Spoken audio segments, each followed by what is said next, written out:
Hi, everyone. Good morning, good evening. Thank you for joining us today, wherever you are. I hope all of you are doing well and staying safe. I'm Weber, and I'm going to be the moderator for today's session. And today we have four panelists who have managed to secure admits from top schools around the world. And, we have them on the panel to discuss their MBA journey, their GMAT journey, etc., with you guys. And they're also working on a very noble initiative that's, working to fight the pandemic, the COVID-19 pandemic in India and around the world.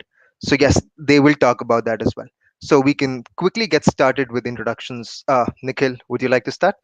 Yeah, sure. Hi, guys. My name is Nikhil. I'm going to ESA Business School, Barcelona, this September. I'll be graduating in 2023. I currently work as a software developer in Netherlands in the fintech space. It's been 7 years into the industry, into the technical industry, working as developer. Thank you. Aman, Yeah, over Aman. to you. Hi guys, I hope you all are safe. Thanks for joining with us. Myself, Aman Tomar. I am an engineering graduate from IIT Guwahati in 2015, and since then I have been working with a lot of internet commerce startups. The first 4 years I was heavily into logistics and transportation with Flipkart and Revigo, and the last couple of years I've been with Oyo looking after their European business. It has been a very crazy ride, not a great time to be in hospitality industry, but hope it turns out well. And I'd be headed to Darden this fall. Thanks, Aman. Sonali. Hi, everyone. My name is Sonali. I'm from the United States. I'm currently a musician. I'm a pop singer songwriter, and I own and operate a boutique record label called Barking Lion Entertainment, where I self release my work. I will be attending Duke Fuqua this fall to pursue consulting. Thank you, Sonali. Over to you, Pankul.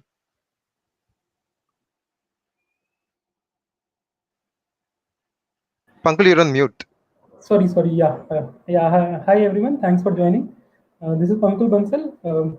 I'm currently working in the news media tech space in a German company, and I'm looking forward to joining ISB. And I've been in this space for around 3 years now. And yeah, thank you. Thanks, Pankul. Before we go ahead, Nikhil, would you like to take some time to, talk about this noble initiative that you have and how you're helping India as well as students, get closer to their dream admits? Yes, sure. So we are a group of students from 20 plus top schools of the world, and we are taking out our time to help India fight against COVID. So we have a fundraiser, and we are raising the funds for the situation that we have in India. The funds that we are raising will be used for providing oxygen cylinders, PPE kits, and medicines to the patients. So we sort of created a platform named Mentoroni, wherein we are offering one-on-one mentorship and group mentorship sessions to students who are aspiring to join top schools, top B schools, or engineering schools. We ask for donations to any NGO or of any amount, or to the fundraiser that we have created. That's up to the student. We sort of provide mentorship on various topics like MBA admissions, MS admissions, GMAT, GRE strategy, resume services, career counseling, and everything related to admissions. So you don't have to really waste your time in searching for people and waiting for their replies. Instead, go to the platform directly, book an appointment with the person or the mentor from your target school. So you can save a lot of time over there. It's a great opportunity, I believe, for not just to network or connect with the people from your target schools, but also help in this particular noble cause. Yeah. And Thanks I for guess that, the Nikhil. the link has been pinned to the chat, so people can follow the link and go to the platform over there. Yeah. Thank you so much for that, Nikhil. I think indeed it is a really noble cause, and thank you for taking that stand. We'll dive in right into our questions regarding an MBA candidate's journey towards a top admit from a top school, right? So, we'll start with the question that is asked probably the most often, which is around tests, right? We can start with your GMAT GRE journey, whatever test you took, the reason why you took that test, and what was your score, and what you think is a good score for, let's say, an Indian applicant, or whatever school you're going to. What do you think is a good score in terms of that, right? So, Nikhil, again, would you like to start? Yeah, sure. So I got admitted to ESA Business School using my GRE score. I scored 322 on GRE. And I also wrote GMAT. Actually, I wrote GRE like three years ago, and I scored 322. And this time I wanted to improve on my score, but the conversion that you do after from 322 to GMAT, 322 GRE score to GMAT is the same GMAT I scored. So I used my previous GRE score for the admit. There is a bit of difference in both the tests. I actually would want to emphasize on that, on how the preparation strategy and the whole GRE versus GMAT. This particular debate has been there from so many times, so I can sort of shed some light on it since I've sort of attempted both the tests.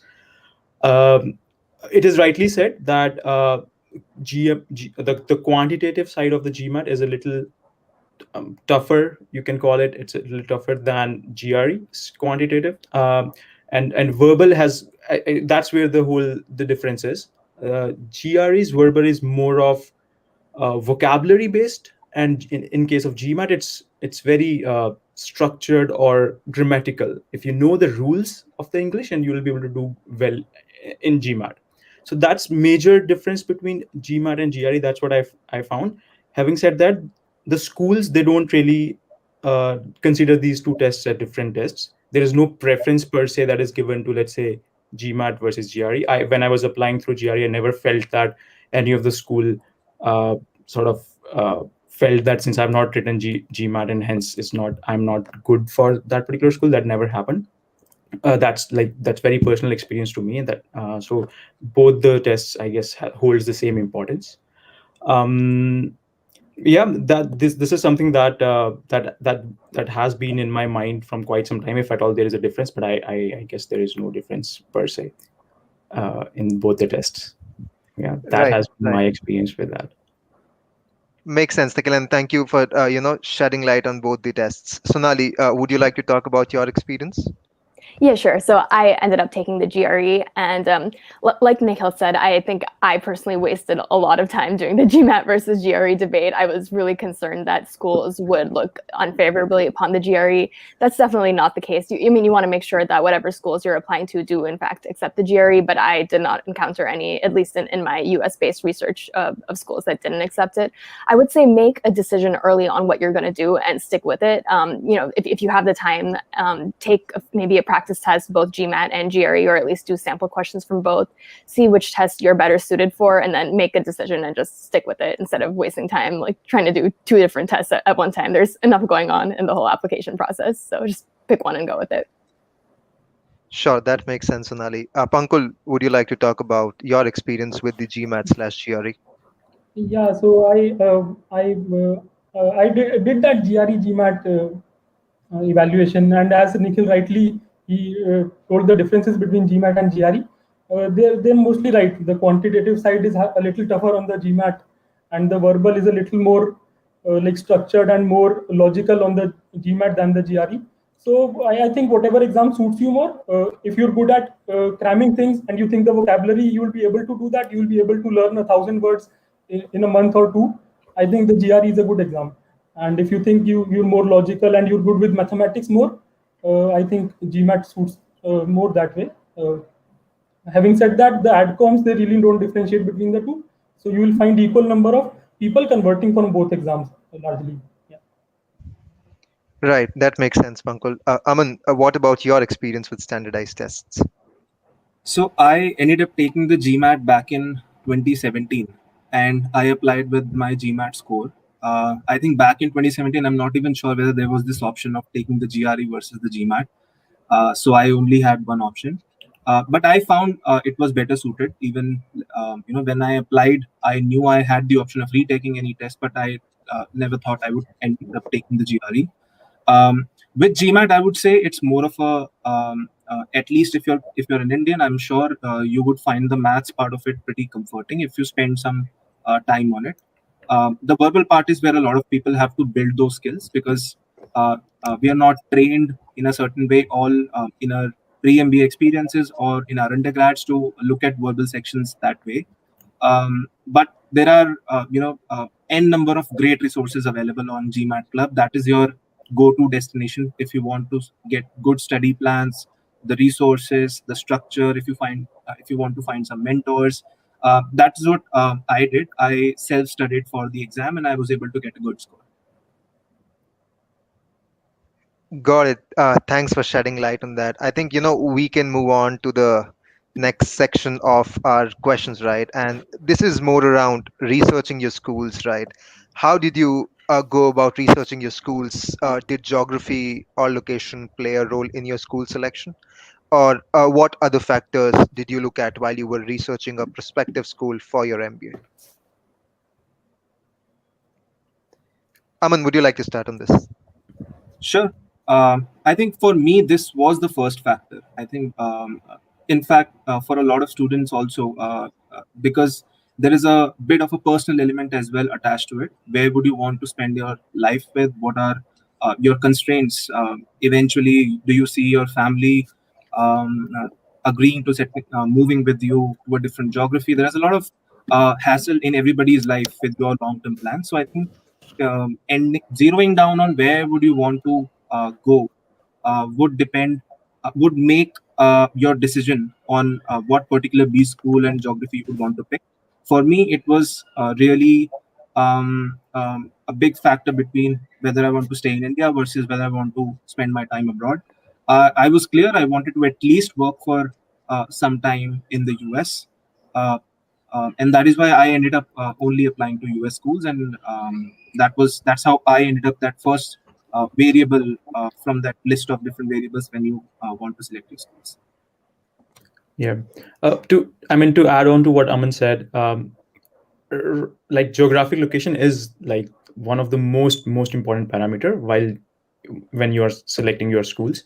I can talk about my experience in here. I was in Europe from last 1.5 years, so I wanted to stay here. I just love the working culture over here, and the whole startup ecosystem and the technology that is booming here. So I want to be in technology space even after my MBA, and hence I was comfortable with staying in Europe, and I would want to stay in Europe, and hence I chose a school uh, that's in Europe. So that was my criteria, and I applied to schools only in Europe. So I guess geographic location really plays a really important role in selecting your school.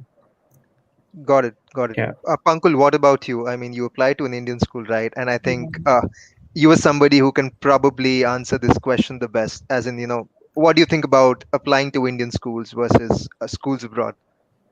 Yeah, so I personally I had this question in my mind, like after giving the GMAT, whether to apply to US schools or Indian schools, and I did apply to a couple of USB schools also, and I generally think that even if you get an MBA from a USB school and you want to come back to India, I think that's possible. You can anytime come back to India, or you can go to Europe.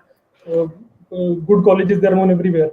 But again, it makes more sense having done your MBA from a particular geography to spend at least a couple of years working in that location, so that your work ex gets you somewhere else rather than your college alone. So I'd say if you're comfortable working 4 to 5 years post your MBA in a particular geography, I'd say go for the best B school option that you have. And if in the near term and in the long term you see yourself in your country only, go for the best B school in your country that you have. Got it. That Sonali, guides yeah. my decision. Yeah. Thank you. Sonali, what about your experience while picking up the geography for the B schools of your choice? So for me, I only considered US-based schools, especially during the time of COVID and everything. I really didn't feel comfortable trying to do anything abroad. But just speaking from a strictly US-based scenario, like everybody's saying, you want to take into all the factors that way. And like for me, I wanted to be somewhat near my family. We're based in the East Coast, so I kind of wanted to focus on East Coast schools. You want to think about the industry that you're going into.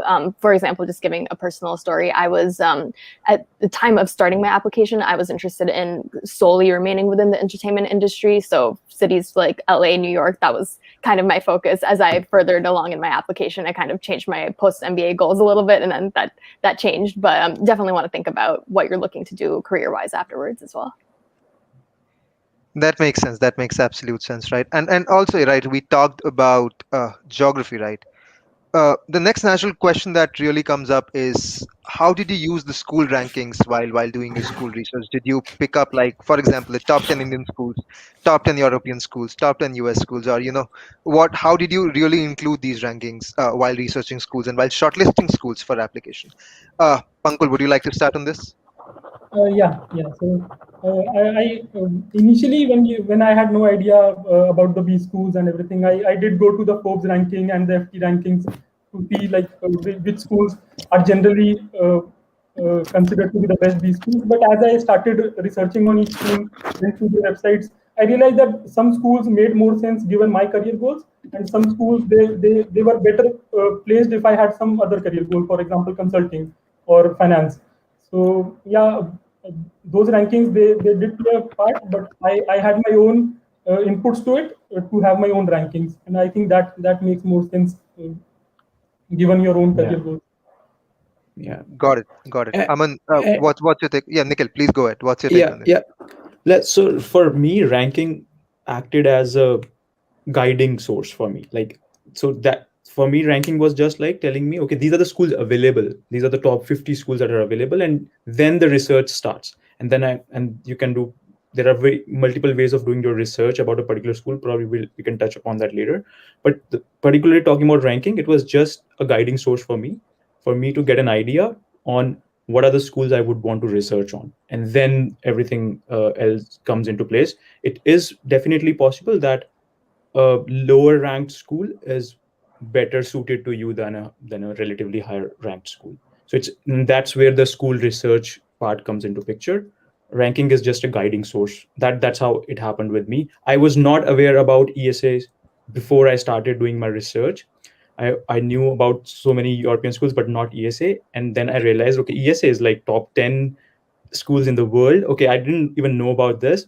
Okay, let me talk to people from ESA, and that's where the networking and your research comes into picture. And then you can zero down on the schools that you would want to apply to. That was my approach to ranking. Sure. Yeah. Aman, what's your take on it? Please go ahead and tell us. Sure. I think both Pankul and Nikhil have covered some great points there. I would want to add on to a further few points that I think I felt relevant. One is obviously when once you have zeroed down on the geography, obviously the top schools in that geography are something that you want to pick out as your interest schools. And within those top schools, I think again you want to do your further research, which are better suited to your goals. And I don't think you should be a lot fixated on whether a 11th ranked school would be a better than an 18th ranked school, or these minor deviations in rankings. I don't think they should be the deciding principles. As an Indian applicant, I am pretty sure we pay a lot of heed to competition and rankings, and we have been trained that way again.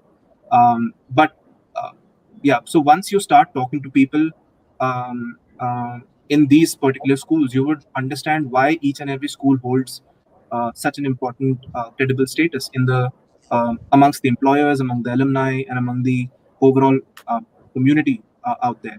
So you have to do that research on your own, and you have to figure out which school is the best school for you. Like Nikhil said, pick out the top ones from the overall available list of schools, and then start your research from there. Sounds great. Sonali, what about you? How did you consider rankings? Because I know for a fact, right, that you said that you wanted to stay close to your family. So I'm sure, that must have played a major role while deciding the schools that you want to apply to more than rankings. So if you can talk about that, please. Sure. So I'm kind of like everybody's saying, I use the rankings as a starting point. So I just pulled up, what are the top ranked MBA programs in the US and used that as a research point. That is definitely not the only factor at all. You want to talk about or think about your post MBA career goals. Who has a strong record in those fields? And every school publishes their employment reports, and they're actually just like really fascinating to read. So I definitely recommend go on those websites, highly scour those employment reports, and beyond that, also the alumni network. You want to be a part of a school that has alumni in place who are going to help you and really try and build your network as well. So rankings are one factor, but there's so many other really important ones to take into account. Got it. Definitely, definitely, and I think that makes a lot of sense. Considering other factors than ranking, probably your career goals or the geography that you're interested in, right? Along with the rankings, and that the ranking should really serve as a reference point or a starting point while you're starting out with your research. Nikhil, again, this question might be a little specific to you because you applied to a European school, right? So just tell us a little about the local language requirement for European schools, right? And in your case, are you learning the local language, or do you plan to learn the local language, or what exactly is the scene around local language requirements in these European schools? Yeah. Yeah, so most of the European schools, they don't ask you to learn any local language. That's not a requirement for school particularly, but it can be the requirement for your post MBA goal. For instance, if you would want to, let's say, I'm going to a Spanish school. If I want to stay in Spain, I I know for sure that a lot of companies ask for Spanish, if at all you want to stay in Spain after your MBA. But then the school would never ask you to learn a specific language. They would always encourage you to. They will provide you a lot of resources to learn any language that you would want, but they would never ask you to do that. Um, in addition to that, there are so many like places where you don't need to know the local language. Let's say you can come to Netherlands. I can come back to Netherlands, and here it's okay if you don't know Dutch. I can go to London. It's an English speaking place. I can always go back there, go there and post MBA. So I don't need any specific local European language again in that case. And there are some pockets in Germany where you don't need to know German, and you're okay knowing English. So for schools particularly, you don't. I mean, knowing local language doesn't. You are not required to know that. But your post MBA goals, or if you're targeting any particular geography, if you want to go to France, you might need to learn French, or you might need to learn any other language which is local there. So it's about your post MBA goals, but not for the schools at all. Yeah. Got it. Definitely, that makes a lot of sense, right? And now we can move on to actually networking with students, right? Like, how did you network, or what were the kind of questions that you asked networking with while you were networking with current students or alum or atcom, right? If you can talk a little about that. Sonali, would you like to start? Yeah, so my advice here would be to ask really specific questions. So I know for me, one of the major factors I was considering was school culture. I really wanted to be a part of a community that was really collaborative and team based, and that was the reason that I ultimately chose Fuqua. But when you see certain like things on the website, you'll see certain buzzwords like collaborative and team based and all that. You want to know if that's actually true, and that's really what students' experiences are. So in Fuqua, we have something called Team Fuqua, which is basically just talking about that collaborative spirit. But you see it so often, you want to know, like, is this actually a real thing? So I asked a lot of students, can you give me an example of what Team Fuqua means to you, or when you were experiencing something in your first year, like how did that community, how did they show up for you? And when you ask specific questions like that, you can genuinely get a feel for what your experience would be like, rather than just asking something really vague and open-ended. Got it. That makes sense. Yeah, Nikhil, please go ahead. Yeah. So I believe networking is one of the most, or actually the most important thing that you need to do if in your application journey, right? This is the only thing that can help you get those specific insights related to schools.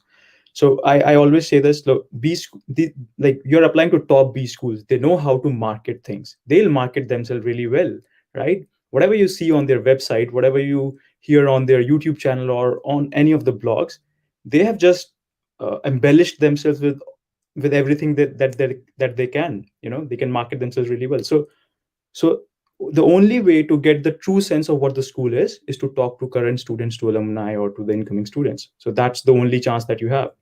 I particularly for ESA was able to generate so many good insights. I was so excited about the school after talking to students, and not just about reading all the things on the website. uh, that not only helped me in being confident about the school, but also in my application journey. For instance, I'll give you some examples here. um, I was talking to one of the students, and the student told me that, what, our school wants to be the Stanford of Europe. They want to be really good in technology, but the problem is we don't get a lot of people in our class from technology background, and since you are coming from technology, that is such an added advantage that you have. And I played my application on this particular thing, that you don't get people from technology, I'm coming from technology. And the same happened in interview as well. So such insights you can only find if you network. So networking is like single most important thing. You are done with your GMAT, GRE and everything. The rest of the battle can be, you can win that battle with networking. That's like single weapon that you can have. That's the importance of networking for me. Yeah. Got it. Aman, what kind of questions did you ask students as well as alum while you were networking with them? Sure. I think I would just echo what Sonali said there. You have to be really specific. Consume everything that is available free of cost to you, right? Go through the websites, find things which interest you. But how would you validate them? You would validate them by people who live those values, who live those systems, who live those practices every day, day in, day out, right? So for me, one stop was obviously the webinars, which the school organizes. Back in 2019, these webinars used to be in person when the admission teams used to fly down to the country and hold their admission sessions in different cities in India. That used to be a very interesting time to get some face time with the admission committees. Now it's all virtual, so you should definitely look to attend those and ask those specific questions in there. Secondly, when you're talking to the alumni, or let's say the second year students or the first year students, two three things which stood out for me. Again, the location of the school, which I think in US matters a lot. Whether you're placed in the middle of a big city, or whether you're coming from or whether you want your school to be in a college town. uh, and that's why the community driven culture comes into picture, because people get to spend a lot more time together, and uh, that's everything that they have to do there, basically. And I was coming from such a residential program in my undergrad, and that is why I wanted such a school. So definitely, I think Tuck, Duke, Darden were three which were very highly rated on this particular parameter to me. And that's when I started my research around for these three schools. And among these, one of the things that at least I read about on websites was that the Darden focuses a lot on the case-based method of learning, 100% case-based method, which something again was very new to me. I have never heard of a case-based method of learning in a classroom. So this is something which I wanted to understand a lot in detail. I, in fact, attended some of their case sessions, mock case sessions, which were available to me. And that is how I started developing that understanding of how I fit into the requirement of the school, and also how the school fits into my requirements. Got it, got it. Pankul, what's your take on it? Networking with students, and what kind of questions did you ask, especially since you're going to ISB, right? Do you think talking to predominantly Indian students from an Indian school was very different from talking to probably European students or American students for that matter? Yeah, so for an Indian school, I think the schools don't place that importance on networking as probably European or USB schools do. But to second Nikhil, I think networking is the most important thing that that will help you refine your application, your essays, and everything. For me, I basically asked three questions from any alum that I connected to. The first was, why did you choose to go back to school after being in the industry for 3, 4, 5 years? Why did you choose to go back to school? That showed me why should I probably place an MBA at this point in my career.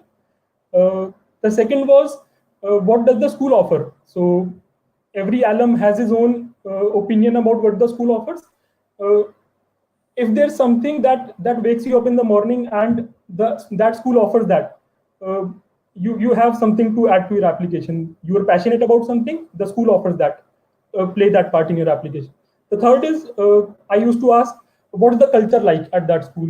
Because culturally fit is something I think schools value. If you're able to imbibe that culture in yourself, and your application and your essays can show that, uh, the adcom gives that a huge weightage. So these are the three questions I asked, and probably that helped me a lot with my application. Uh, to your second question, is it different connecting with Indian alums and US alums? I think people from B schools, they are generally collaborative, they're helping, and they're happy to help. Yeah. Connecting to any alum was a great conversation for me. Just I would Definitely. like to Yep. add one thing to this. Uh, on the relevance of networking, right? So, networking isn't something that you are doing just for your applications. This is going to be a part of life, even during your MBA, post MBA, for life, right? If you're looking to get employed or doing, in fact, being entrepreneurial in life, this is that skill that you need to start building up now if you've not been doing it. And applications are the first stage which allow you to do that, and people are also willing to help you. So I think it's absolutely necessary. Even if your school doesn't put a lot of focus on it, you're just going to get some very important information about the school after talking to people. So my advice would be do that. Go heavy on it. Got it. Got it. Also, since we are talking about what sort of questions that we ask, Sonali, Aman, Pankul message ask very specific questions. There's another thing in the specific question category that I used uh, was like, let's say if I want to get into product management post my MBA, and there are 5 skills that are required to be a product manager, or let's say X number of skills that are required to be a product manager, and you know 3 out of those already. You have 3 out of those already in your with your work experience. You can ask the current students or alumni saying, okay, these are the 2 things that I'm lacking. How can the school help me? Or what are the things that the school does? Maybe inside the class and outside the class, how can the school help me in gaining those 2 skills? And that also is a great answer to tell schools, why I am selecting your school, because these are the gaps that I have, and that's how you're going to fulfill. And that, like that, there you find the perfect match in terms of if the school is relevant to you, and you can present your application in a good way. So that's how you can sort of create your specific questions.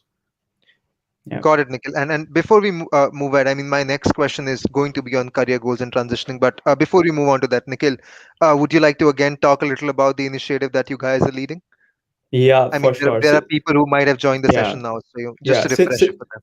Yeah, since we were on the topic of networking, I guess, so that makes a lot of sense right now. Yeah, so this particular initiative is for helping India fight against COVID. So people or students from top 20 plus schools around the globe, they have come together, form a group to help raise funds for COVID situation in India. The funds will be used for uh, providing oxygen cylinders, PPE kits, medicines to the patients. So we have created a platform named Mentroni, where you can come and book one-on-one mentorship sessions or group sessions with our mentors by donating to any NGO, or by donating any amount, whatever you like, to any particular NGO or the fundraiser that we are supporting. So this gives you an opportunity to not only talk to people or network with people from your target schools, but also help in this particular situation that we are in right now. Yeah. Thank you for that, Nikhil. And we talked about networking. We talked about identifying your fit, right? And if you guys don't mind, can you please talk a little about what your post MBA career goals are? And how are you planning to utilize your MBA to actually transition to the goals? Pankul, would you like to start? Yeah, yes. So I think your MBA goals, like zeroing in your MBA goals, starts before you start your application, and once you figure those out, you select a school that probably places a good number of people in that domain. So for me, my post MBA career goal is to get into product management, and ISB particularly places a good part of the batch in consulting and product management. And I'm looking forward to utilizing my time at ISB to learn about how products are made, how they're scaled, how teams are managed, and learn those soft skills that a product manager needs, and be a good product manager later on. Yeah. Got it, got it. Sonali, you come from a little unconventional background, right? Like when it comes to typical MBA applicants. So, what are your post MBA career goals like, and how are you planning to utilize your degree at Fuqua to transition into that? So I'm looking to go into consulting post MBA, and I mentioned earlier the employment reports. You definitely want to make sure that the schools you're interested in have a strong track record in whatever it is you're looking to go into. And then I know for me, Fuqua has it's known for consulting. They have a really strong consulting club that prepares you with casework. And like you said, I do have a non-traditional background, so I've never really done casework or anything like that before. So that was really important for me. Another thing I would love to highlight here is it can be kind of daunting to write your applications and say, like, my post MBA career goal is X, and then it feels like you put it on paper and like that's it. That's definitely not the case. You are welcome to change your mind. It was just exactly what happened to me at the beginning of my application process. I was thinking I wanted to go into the executive side of the entertainment industry, and that's what I wrote all my essays about. And then as I researched more and talked with more students who were going into consulting, I realized that made a little bit more sense, and that sounded really interesting to me. So you're absolutely welcome to change your mind. Don't think that anything is set in stone. And another point to networking: the more you talk to people and hear their experiences, that could possibly shape your goals and what you're thinking you want to do. And that's all great. Got it. Aman, what about you? What are your post-career goals, and how are you planning to transition, if at all you're planning to transition, that is? So, like I mentioned in the beginning, I have come from a very entrepreneurial kind of a work experience, working with three great startups in the country. And what I came to realize is that I like problem solving, uh, whatever size and shape it comes in, whatever industries it comes in. And I also like a change, a constantly fast moving environment in my work environment, which is why I plan to position myself to a management consulting role, which exactly does that. It posts you on a short-term based assignments, and it's heavy on problem solving. Plus, it has its added advantages that you are going to work with a lot of smart people. You are going to, in fact, network with a lot of smart client side people, and also refine a lot of soft skills for you. So this is something I believe I am going to work around when I am at Darden.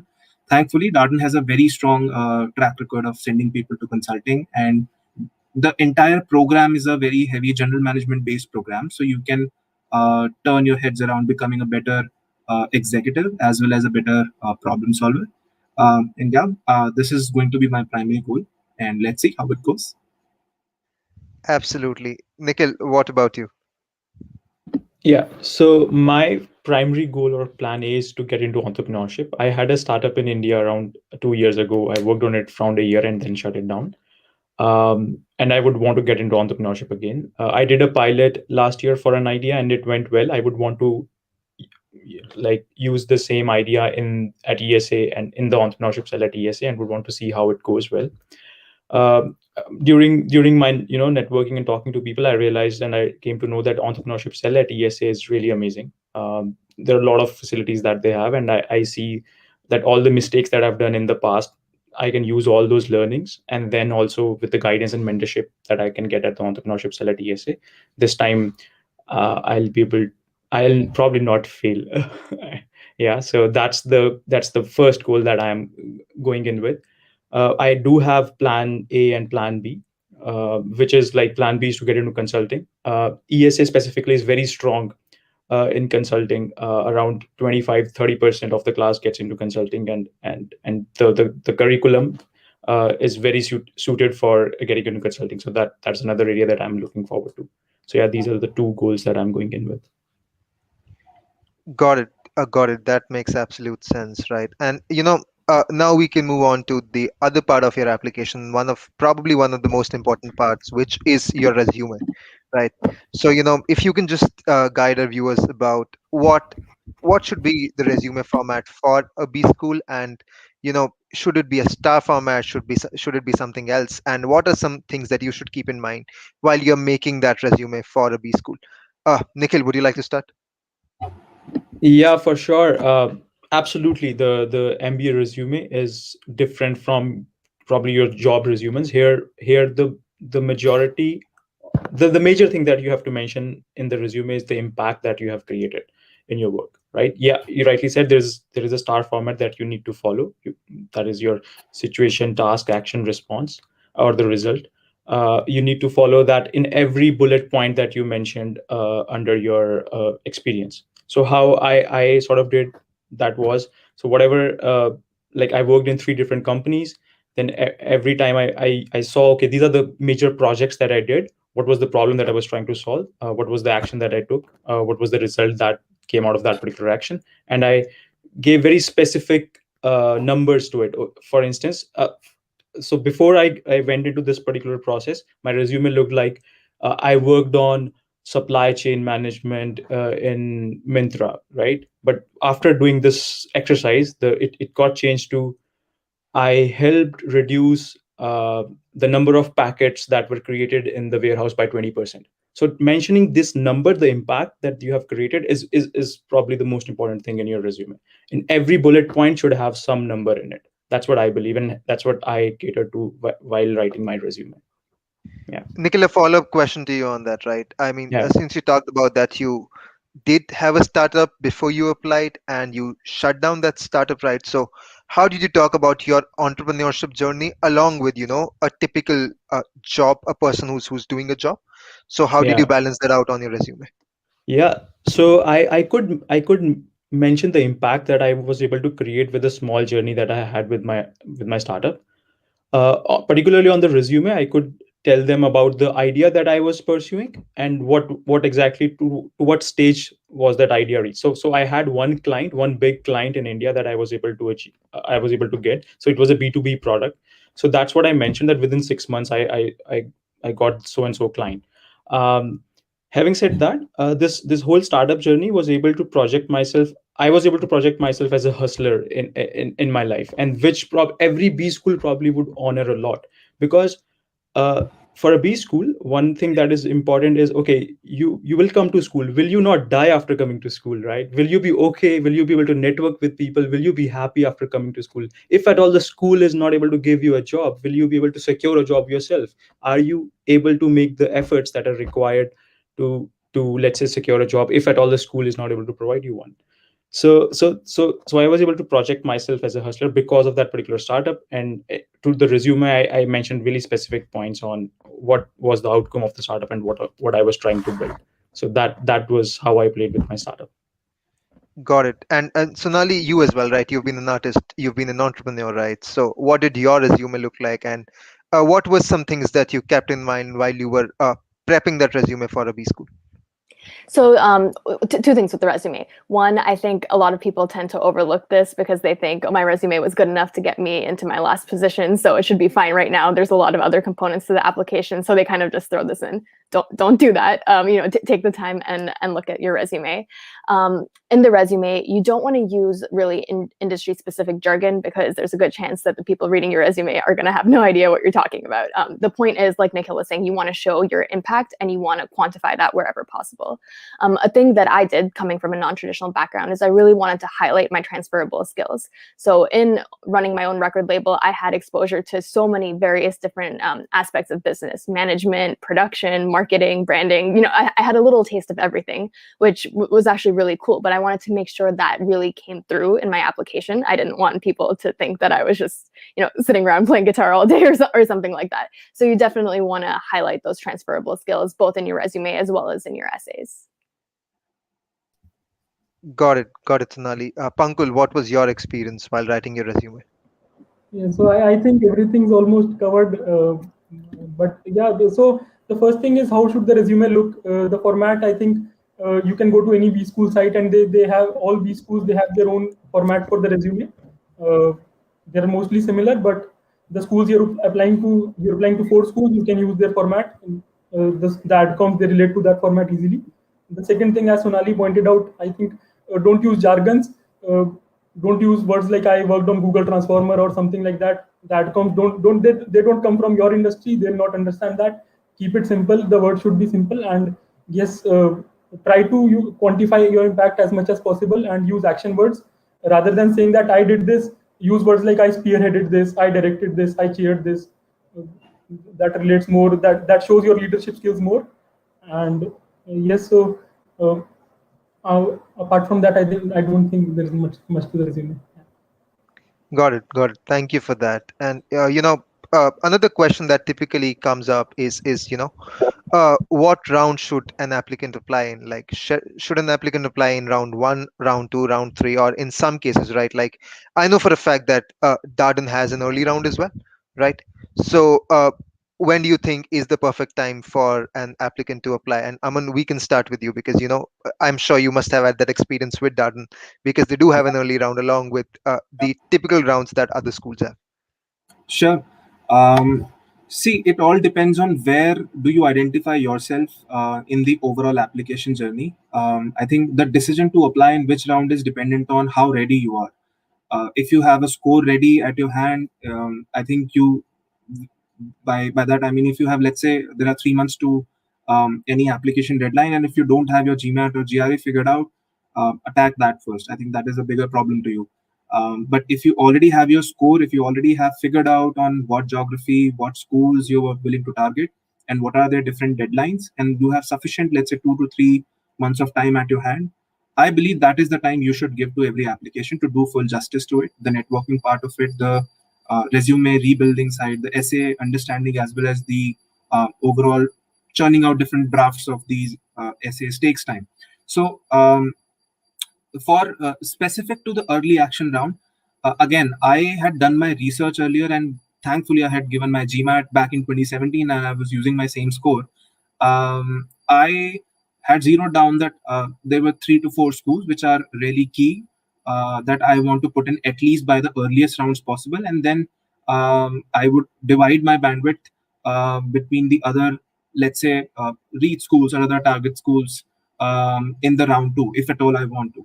So Duke and Darden are 2 schools which have an early action round, but the difference is that the one at Duke is a binding program. So if you're not sure that if at all you get into Duke and you still have dreams of applying to other schools, keep that out of the early action round.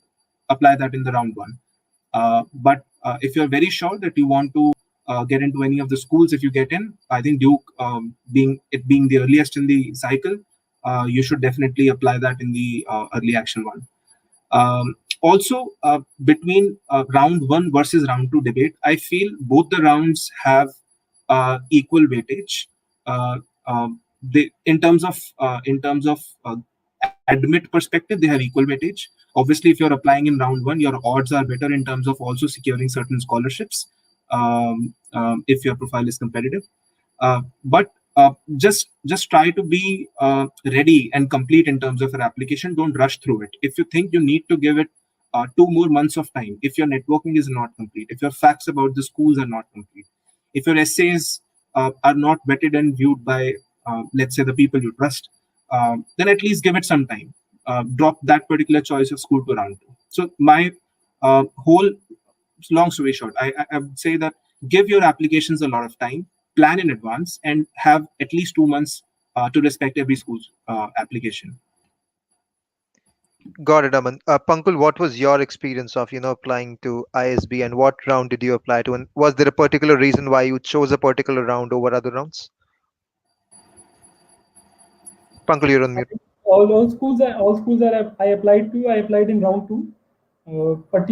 Personally, I don't think the schools, they differentiate a lot between round one and round two.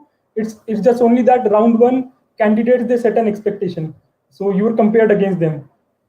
So I'd say if your application is ready, everything, and you have your GMAT score or GRE score, and you are uh, ready with everything, I'd say apply as early as possible.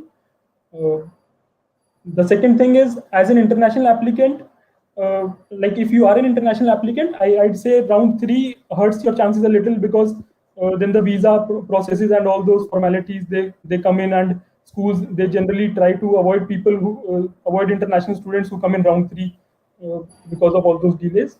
Otherwise, round one and round two, statistically speaking, I don't think the schools, they differentiate a lot.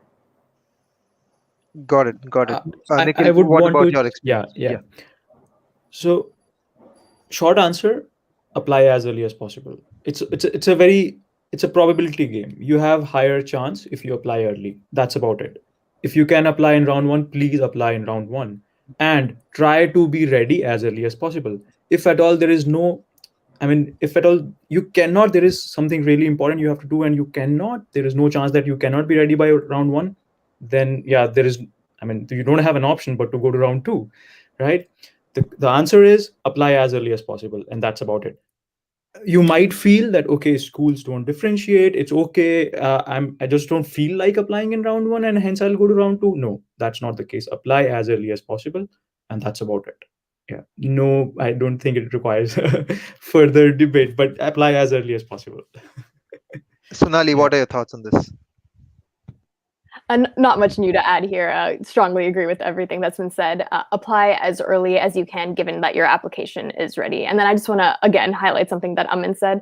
The earlier you apply, the more scholarship money there is available. So if that's a consideration for you, you definitely want to try and get your materials in ASAP. Got it. Got it. That makes sense, right? Yeah. So we talked about applications. Now, let's come to interviews, right? Again, a very important part of the entire MBA process. So, Sonali, if you'd like to start with what was your interview experience with whatever schools that you interviewed at? Yeah, so again, I think interviews sometimes are a little bit overlooked because people tend to prepare for them in a very generic sense. So a lot of questions that you will be asked are behavioral questions, like tell me about a time when you led a team, or tell me about a challenge you overcame, something like that. Those questions tend to be pretty generic from school to school. So that's kind of, I think, what people focus on. But you really want to have school-specific insights that you can share with your interviewer to show that you've done your research for that school in particular. Like talk about a certain case competition that school does that you're really interested in, or a certain club that you want to be a part of and why. And again, a lot of those insights come from that networking that we've spoken about at great lengths, but definitely try and do that prior to your interviews. Other than that, a lot of forums actually publish interview questions from students who've had the interviews will go on it and write the questions they've been asked, which is really, really helpful. I mean, I think I had some interviews that I prepared right beforehand from questions I saw online, and they followed that format almost exactly. So it's really nice that we have all these resources available to us. So definitely take advantage of them and use them. Another tip I would have is either mock interview with somebody, or if you don't have someone who you can do that with, film yourself and actually say these answers out loud. Like, it's not enough to say, oh, for the leadership question, I'm going to talk about the time when X happened. Actually say it out loud, because you'll be surprised. I know when I first started, I would start structuring stories like a little bit weirdly, or I would forget details that would be important to someone else because they weren't there living it with you. So definitely take the time to say your answers out loud and make sure everything is going to be easily understandable by the person who's listening to you. Got it. Nikhil, what about your Yeah, interview yeah, experience? sure. So for me, interviews are the time when the expectation is that you put in your personal stories to it. The school wants to know you instead of your professional abilities. They have seen your application, they've seen your resume, your LinkedIn and everything. Now is the time where you show them your your personality, who you are as a person. So a major chunk of your interview, or rather every answer in your interview, should have some bit of personal expectations or personal story to it. I mean, that might not be true for all the schools. I don't know about other schools, but that's very true for ESA. Like, they expect you to share your personality, and I guess that, and this is something that was told to me by somebody, that if the interview is going on your personal stories, then you are winning the game. As soon as it starts going into the professional side of the things, I mean, that's probably you're not going to get through.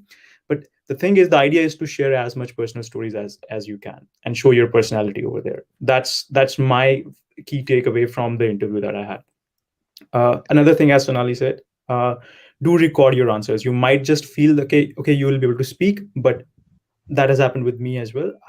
When I was speaking and I was not able to put a structure to the things. So prepare yourself, record yourself, and see how you are speaking. So that's really an important tip, I guess. Yeah. Another thing, yes, as Sonali mentioned, networking is really helpful. I was even asked in my interview, like, did you even talk to any of the current students or alumni? So I guess that's really important for schools. So yeah, Got it. that's about it. Got it.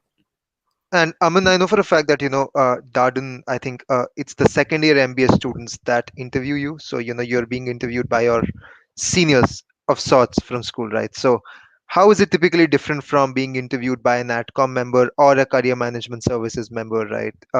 And what was your experience of that?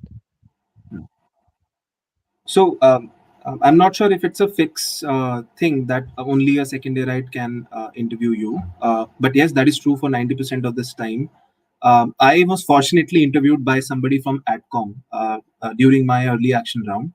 Um, I've had been on both sides of the game. With Kellogg, I was also interviewed by a second year right, also by somebody. I've been interviewed by an alumni as well for some other school. So I've had that exposure of how these three kinds of people approach the interview process. See, with Darden, it was very conversational, and I felt I couldn't have done anything better. And that is why I would say be a lot more casual. Be a don't try to sound like a robot.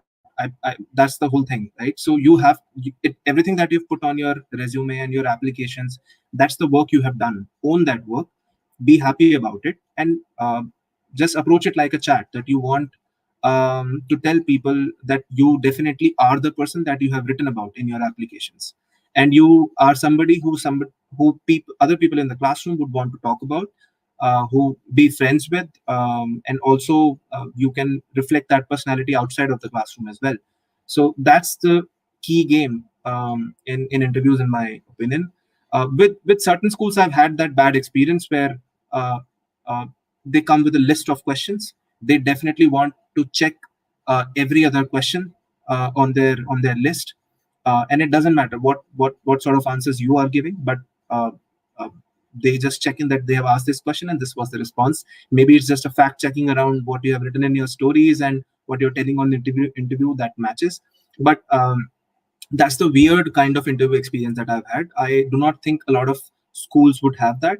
But even if you somewhere find yourself in this kind of an experience during the interview, you can try to change the direction of it. As people mentioned, you always have um, something at your disposal to change the direction of the interview. You can bring in some interesting stories outside of your work. You can bring in some personal experiences, which may ask the interviewer to ask something interesting and outside of your work.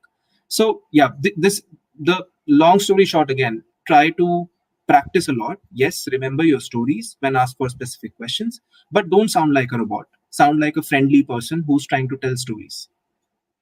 Got it, got it. And Pankul, I actually have a different question for you, right? Can I So can I jump we've in talked. real quick before you ask a different Sure, question?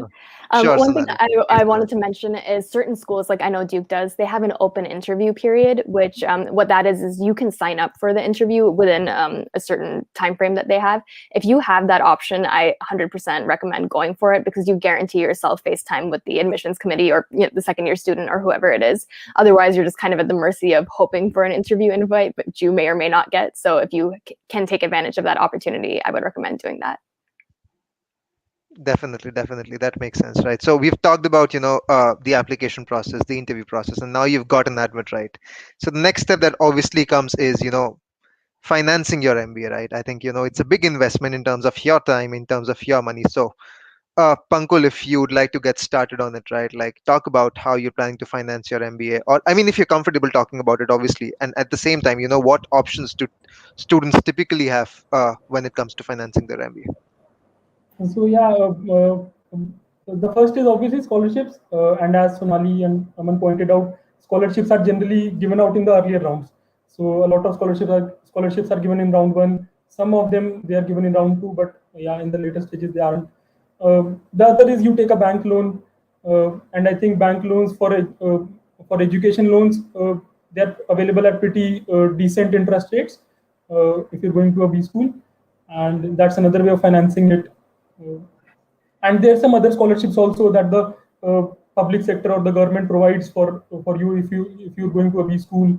You can look at the geography you're applying to, and either your country or that country offers that scholarships. You can probably go for them. Yeah, I'm looking at sponsoring my MBA through a bank loan, but yeah, all options are available. Definitely. Nikhil, anything different for European schools in this case? Uh, Not particularly. You can apply, for instance, ESA is in Spain. You can apply to some of the Spanish banks. If you're an Indian candidate, Spanish banks might ask for some collateral. They might offer some higher rate of interest than they would offer to a Spanish citizen or somebody who's already in Europe. So, for instance, I have been offered a relatively lower rate of interest since I'm already in Europe. I'm not sure what the reason behind that is, than the candidates who are applying from India. But yeah, bank loan is one of the major chunk of your education can be sponsored using the bank loan. And yes, there are some scholarships that school offers, or so you can go to some scholarships that your country offers and stuff like that. So these are probably two areas which I focused on for financing my education. Got it, got it. Yeah. Aman, what about you? What options? Aman and Sonali, question to both of you, right? What options do Indian students have? Aman, I know for a fact that you're going from India, so what options do Indian students have typically while they're while they're planning to finance their education in the US? Right. So, scholarships being one, but obviously scholarships are not very not great in number that they are distributed to every student. So you should always have a plan B. For US schools, I think most of the schools charge you somewhere around upwards of 200K for 2 years of experience, assuming it's a 2-year MBA program you're attending. But still, that's a lot of money, right? And Indian banks typically, if you try to take a loan from India, you have to show that much of collateral, which is, again, I'm not sure. If you have that collateral, you can exercise that and you can get a bank loan from India also. But I unfortunately was not on that side that I can show that much collateral. So I had to rely on a US bank to provide me a loan for the entire cost of attendance. The flexibility there is that at least for some of the top 20-25 schools, I am aware that there are banks who are tied up with these programs and they are willing to offer you loans without any collateral if you are an international candidate. And if you have some friends or family who are already there in the US who have some credit history there, you can also bring them on board as your co-signers in the loan. You might be able to negotiate on the interest rates. But even if you're not able to do that, the flexibility that there will be a bank, you will be able to finance your MBA exists. Check with your students, check with the admission committees. They might answer this question to you in your webinars. This can also be one of the questions that you can ask when you network with them, that what kind of flexibility exists. So I am banking my options on taking a loan from one of the partner banks at Darden. Got it. Sonali, what about your experience? I think everybody's covered everything on the loan front, but in terms of merit-based scholarships, there are certain affinity groups you can take advantage of if you're a belonging member to any of those communities. Like for me, being a Forte Fellow is something that's really exciting, not only from a scholarship standpoint, but also you get access to a lot of networking opportunities. So that's another avenue that you can explore. There is a website that I was trying to remember the name of. Unfortunately, I'm blanking out, but they have a couple different scholarship options that you can apply to. A lot of them are like writing essays and things of that nature. They usually have criteria for you belong to a certain community or something like that, but that's just another avenue you can explore. Got it. Definitely. Right. And we have had a lot of comments, questions that have come to us in the chat section, right? So I think we can start with these questions. So I think Pankul, this first question, I think you'd be able to answer, right? So uh, can you talk about the early entry option of ISB? Rashi is interested to know about it in case you do know about it, or typically talk about your ISB MBA journey. Yeah. So yeah, hi Rashi, thanks for asking that. And there are three modes of entry that ISB takes students in. You either go through YLP. YLP is the Young Learners Program, and people generally in their fourth year of college. That's a deferred program.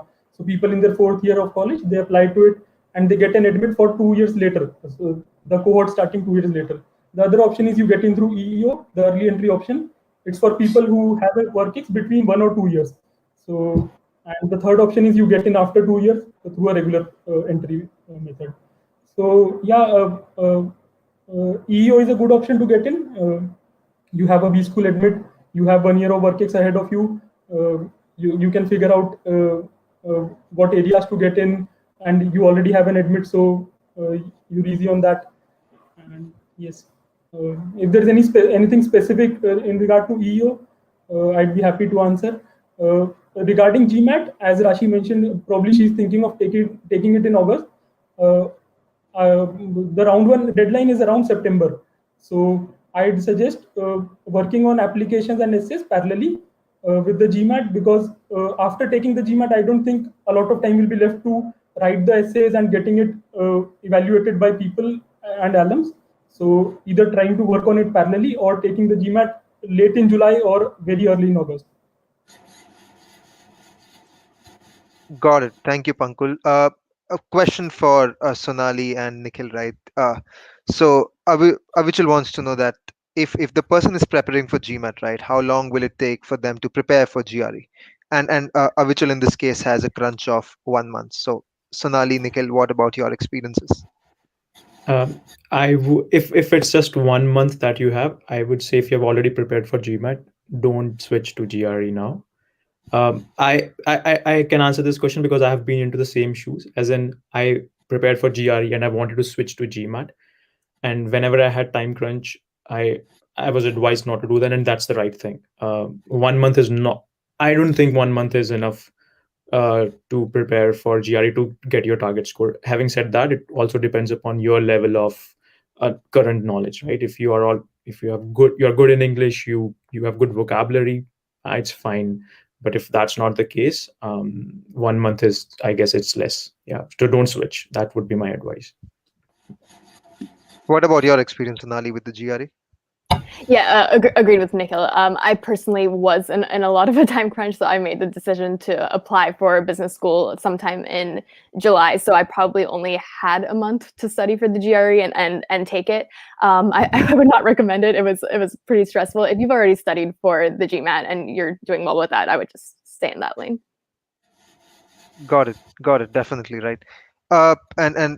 So we can move to next question, right? So Sarthak wants to know that 2 years of full-time experience at the time of joining. I think he's talking about at the time of matriculating, uh, as well as startup experience.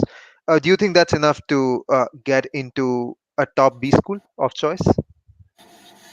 Anybody can take up this question, right? If you have any insights to offer to Sarthak. Maybe I can can pick this up. Sorry, Nikhil. Maybe I'll just complete my point. And Yeah. after that. So there is no preferred number to the number of number of years of work experience when you apply to schools. Obviously, there are certain safe zones that if you are a more mature candidate, if you've been working for 4 to 5 years, that's generally the class median that you would find at most of the classrooms.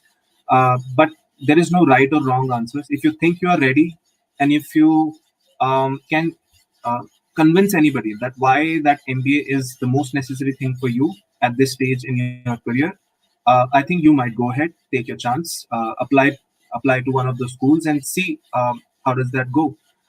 But having said that, I know, and having coming from startup background and a lot of new age companies, and seeing people, there is this notion to quickly just get out and get the MBA. I would want people to also stay patient, look for their options, and also look for the learning at this point of time, because to get credible stories out and to get credible experiences out on your resumes and your PMBA work, it takes some time. And a lot of people you would find in your classroom would be coming with a lot of qualitative work experience, and that just helps. So my advice would be not rush through it.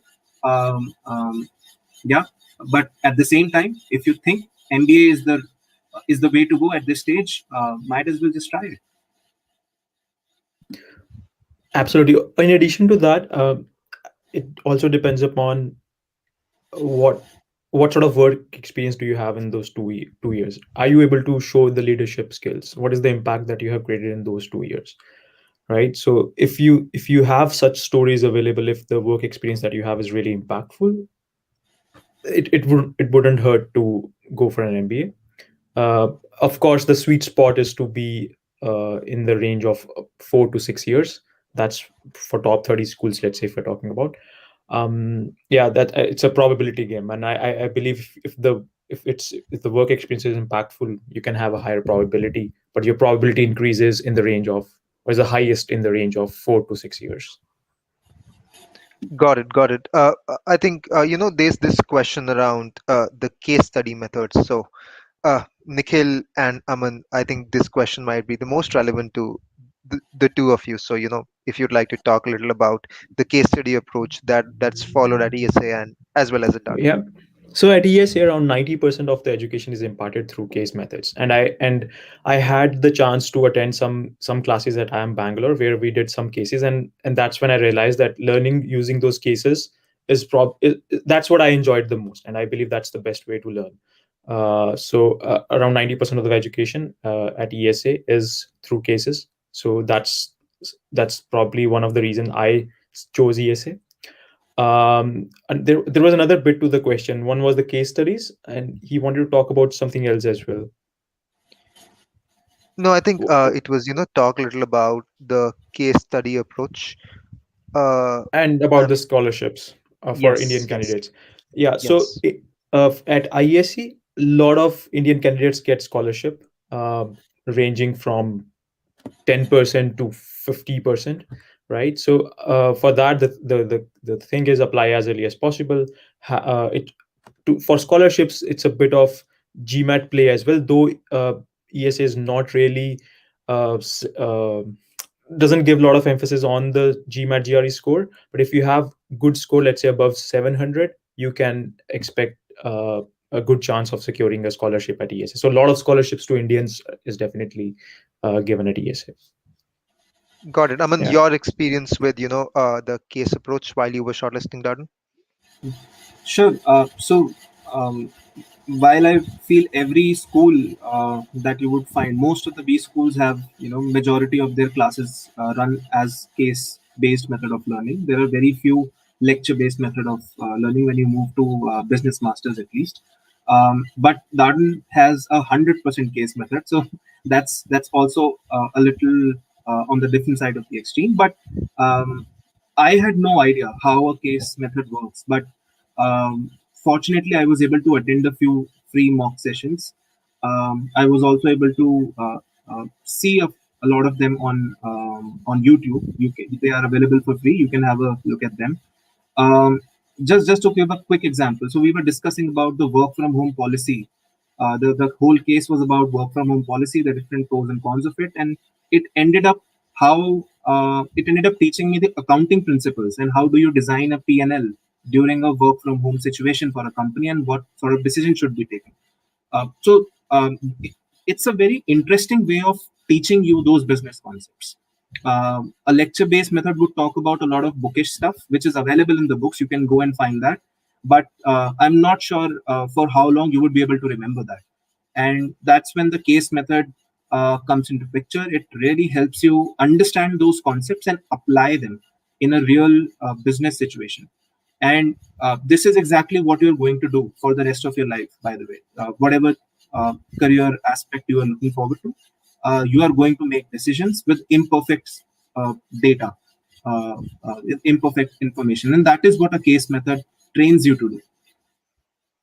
Got it, got it. We have a question from Samrid, right? And the question talks about how are your past academic scores scrutinized while applying to colleges? I mean, and since we have people from three different B school geographies here, right? Like, what do you think there's a difference between the American schools and the Indian schools and the European schools? Sonali, would you like to start with this? Yeah, so I think a lot of schools are understanding of the fact that there's nothing you can really do about your undergraduate GPA at this point. You can't go back in time and do anything about it. You just would want to show that there's been some growth since then. What have you been doing in your work? Are you doing something impressive on an extracurricular basis? Another thing is every school I applied to had an optional essay where if there was any circumstances or if there were any circumstances you wanted to address in your application, you could do so. So, maybe your GPA was lower because you had something going on at home and that was taking your attention, or, whatever the case might be, you're able to explain that. So if there's a reason that you would feel comfortable disclosing, then that would be the place to do it. Got it. Pankul, what about your experience at ISB? Do you think that, your undergrad GPA plays a major role while deciding the outcome of your application? I think before you get an interview invite, probably the undergrad GPA, the GMAT or GRE scores, and all those numbers they probably matter. But again, as Sonali pointed out, you can't change those numbers now. So it's best you focus on parts of the application that you can work on. So even if you're struggling with your GPA in the undergrad or in the school, highlight diversity, highlight leadership aspects in your application, highlight how what you bring to the cohort, and all those things, and try to make it up for them. Uh, it's a good thing that you understand that your GPA is on the lower side compared to the average GPA of the school. So try to work on other parts of the applications and invest more time there rather than thinking about that your GPA is on the lower side. I Just one more actually, point I would want to add. Again, sorry, Nikhil. Why don't you go ahead? In sure. fact, I'll just. Yeah, sure. I was saying that I would disagree with what Pankul just said. And this sort of I came to know this after so many discussions, which is that schools want to know that will you be able to perform well academically. The schools that you are targeting, probably the curriculum is very strict and very tough, and you perform there well academically is something that you would have to prove with your application. And there are two ways of doing that. One is your undergrad score, another is your test score, right? The only way to compensate for low undergrad score is to score well in your test, and that's it. You have to prove to the school that you are academically fit for the school, and that's the hard truth. You cannot change your undergrad score, yes, but now you have to change your test score. And this is the hard truth, I guess, and it's very relevant for Indian schools specifically, right? A European schools, they are probably okay with it. They are probably okay with average undergrad score, average GRE, GMAT, and if you have a stellar profile, good enough. But for Indian schools, I believe they really want us to prove that yeah, academically we can be okay. Yeah, that's something that I wanted to add. Aman, you were saying something.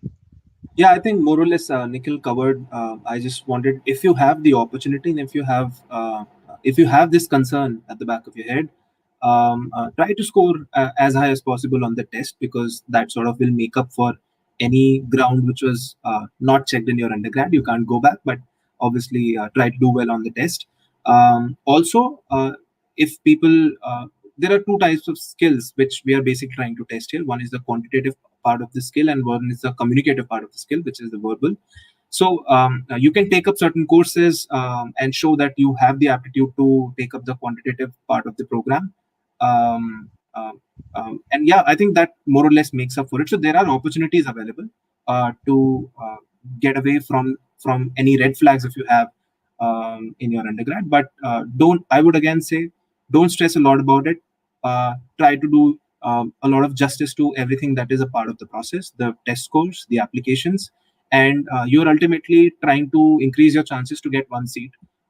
You're not trying to get all the 50-60 seats available for Indians in that classroom. So yeah, just try to showcase yourself as a fit candidate. Got it. Thank you. And we'll probably take one last question. We're already, 20 minutes above the time. So I think this question is around Mentoroni, Nikhil. And, perfect time to talk about Mentoroni again. We can probably close the session after that, right? So, do you accept PayPal as a method of payment in your platform? Is the first question. And then we have another question around Mentoroni, right? Which is, does Mentoroni accept donations made as part of the corporate matching, that some employers do offer? So, Yeah. if you can talk a little about that. Yeah. So first question, do we accept PayPal as payment method? So we don't take payments. Mentroni doesn't take payment at all. We have a fundraiser on Give India. I don't think PayPal is the payment method that is accepted. But you can donate to any NGO if you know which accepts PayPal. That's fine with us. The thing is that you should donate to any NGO that's helping against COVID, and that's the idea. Coming to the second question, which is uh, do we accept the donations made as part of corporate matching done on the behalf of the employer? Yes, we are okay with it. No problem with that. Happy to mentor you as long as you have contributed towards this cause. We are okay with it. Yeah. Got it, got it. Nikhil, if you'd like to talk a little about Mentoroni again, just so Yeah. that everybody can know a little Absolutely. about. Absolutely. So this platform is where students from around 20 plus top schools of the world, they have collaborated and are helping against the COVID situation in India. You can have one-on-one mentorship sessions or group sessions with our mentors on the topics such as MBA admissions, MS admissions, all the GMAT, GRE strategy. If you want to craft your resume, want to probably have some career counseling as well. So it's a platform where you can go and choose your people from your target school's target industry function. You don't really have to waste time in searching for people and then waiting for their replies. Directly go there and book the appointment. The thing that we are asking is to for you to donate to any NGO, any amount of your choice, or to the fundraiser that we are supporting. As long as you do that, we are happy to help you. Yeah. Got it. Got it. Definitely. And I'm sorry we couldn't take all questions today, but please feel free to post your questions on the GMAT forum or even reach out to the Mentoroni mentors, right? They'd be happy to help you. They're only asking you to donate a small amount to any NGO of your choice to fight the COVID-19 pandemic in India. And I think that's good karma, right? You give out good karma, you get back good karma, right? So yes, please go ahead and do that. And thank you, Aman, Pankul, Nikhil, and Sonali for joining us today and answering a lot of questions and taking this time out very patiently for us. Just Right. last message I would have, if anybody on this call has more questions, please feel free to reach out, connect with me on LinkedIn, or if there are email addresses required, I can also provide that. But all the best, and yeah, stay safe. All right. Thanks, everybody. Thank you for joining in today. Stay well, stay safe wherever you are. And please, feel free to ask questions even after the session, either on the Mentoroni forum or on the GMAT Lab forum. Thank you so much, everybody. Bye bye. Cheers, guys. Bye bye. Yes.